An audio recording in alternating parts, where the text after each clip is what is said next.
Specifically, as a last resort, if you'd said, as you said, taking out Iran's nuclear program.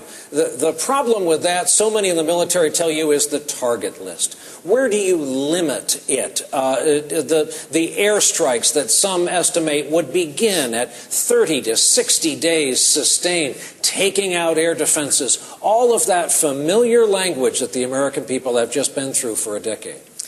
Well, the contrast with that is what happens if Iran gets a nuclear weapon and the entire world changes.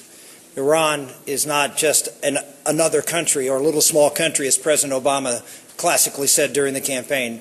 Obama's Iran policy has been a colossal failure. It's been a failure because he's not been true to the American public about the threat that Iran poses to the world, not just to Israel, but to the world and to the United States. Bottom line is, the theocracy that runs Iran is the equivalent of having al-Qaeda in charge of a country with huge oil reserves, gas reserves, and a nuclear weapon. That is something that no president could possibly allow to have happen under any circumstances. And when you ask the question, Brian, is this an act of war? Well, let's look at the acts of war that Iran, they are holding hostages. They are attacking our troops. The IEDs, the improvised explosive devices that are killing our troops in Afghanistan and killed them in Iraq and maimed so many, were produced and people were trained and funded in Iran specifically to kill American troops. You look at the ships that have been attacked by Iran. Embassies were attacked by Iran.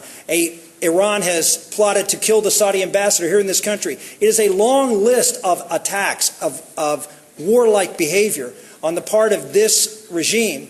And to believe that if they have a nuclear weapon, they're somehow going to become into the community of nations is a reckless act on the part of a president. It would be reckless not to do something to stop them from getting this nuclear weapon. Senator, thank you. And